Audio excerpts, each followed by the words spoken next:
তাহারই দ্বারা আমরা বিশ্বাসে এই অনুগ্রহের মধ্যে প্রবেশ লাভ করিয়াছি, যাহার মধ্যে দাঁড়াইয়া আছি এবং ঈশ্বরের প্রতাপের প্রত্যাশায় শ্লাঘা করিতেছি। আমি সদাপ্রভুর অপেক্ষা করিতেছি, আমার প্রাণ অপেক্ষা করিতেছে, আমি তাহার বাক্যে প্রত্যাশা করিতেছি।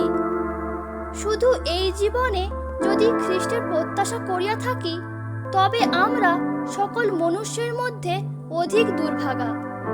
কিন্তু আমরা যাহা দেখিতে না পাই তাহার প্রত্যাশা যদি করি, তবে ধৈর্য সহকারে তাহার অপেক্ষায় থাকি। কারণ আমরা আত্মার দ্বারা বিশ্বাস হেতু ধার্মিকতার প্রত্যাশা সিদ্ধির অপেক্ষা করিতেছি। তুমি আমার অন্তরাল ও আমার ঢাল, আমি তোমার বাক্যে প্রত্যাশা রাখি এবং পরম ধন্য আশা সিদ্ধির জন্য এবং মহান ঈশ্বর ও আমাদের ত্রাণকর্তা যীশু খ্রিস্টের প্রতাপের প্রকাশ প্রাপ্তির জন্য অপেক্ষা করি। কেননা শেষ ফল অবশ্য আছে। তোমার আশা ছিন্ন হইবে না, কারণ পূর্বকালে যাহা যাহা লিখিত হইয়াছিল সে সকল আমাদের শিক্ষার নিমিত্তে লিখিত হইয়াছিল, যেন শাস্ত্রমূলক ধৈর্য ও সান্ত্বনা দ্বারা আমরা প্রত্যাশা প্রাপ্ত হই। ধন্য সেই ব্যক্তি যে সদাপ্রভুতে নির্ভর করে, যাহার বিশ্বাসভূমি সদাপ্রভু। তোমার সত্ত্বে আমাকে চালাও, আমাকে শিক্ষা দেও, কেননা তুমি আমার ত্রাণেশ্বর। আমি সমস্ত দিন তোমার অপেক্ষায় থাকি। প্রত্যাশার ঈশ্বর তোমাদিগকে বিশ্বাস দ্বারা সমস্ত আনন্দে ও শান্তিতে পরিপূর্ণ করুন, যেন তোমরা পবিত্র আত্মার পরাক্রমে প্রত্যাশায় উপচিয়া পড়ো, যাহাতে তোমাদের হৃদয় চক্ষু আলোকময় হয়, যেন তোমরা জানিতে পাও তাহার আহ্বানের প্রত্যাশা কি, পবিত্রগণের মধ্যে তাহার দায়াধিকারের প্রতাপধন কি। এখন হে প্রভু, আমি কিসের অপেক্ষা করি? তোমাতেই আমার প্রত্যাশা। কিন্তু যাহারা সদাপ্রভুর অপেক্ষা করে তাহারা উত্তরোত্তর নতুন শক্তি পাইবে, তাহারা ঈগল পক্ষীর ন্যায় পক্ষ সহকারে ঊর্ধ্বে উঠিবে। তাহারা দৌড়িলে শ্রান্ত হইবে না, তাহারা গমন করিলে ক্লান্ত হইবে না। সদাপ্রভু, তোমার দয়া আমাদের উপরে বর্তুক, কেননা আমরা তোমার অপেক্ষা করিয়াছি। জানিও তোমার প্রাণের পক্ষে প্রজ্ঞা তন্ত্র, তাহা পাইলে শেষ ফল হইবে, তোমার আশা ছিন্ন হইবে না। আইসো, আমাদের প্রত্যাশার অঙ্গীকার অটল করিয়া ধরি, কেননা যিনি প্রতিজ্ঞা করিয়াছেন তিনি বিশ্বস্ত। কারণ পরজাতিগণের মধ্যে সেই নিগূঢ় তত্ত্বের গৌরব ধন কি, তাহা পবিত্রগণকে জ্ঞাত করিতে ঈশ্বরের বাসনা হইল। তাহা তোমাদের মধ্যবর্তী খ্রিস্ট গৌরবের আশা। কিন্তু আমি নিরন্তর প্রত্যাশা করিব এবং উত্তরোত্তর তোমার আরো প্রশংসা করিব।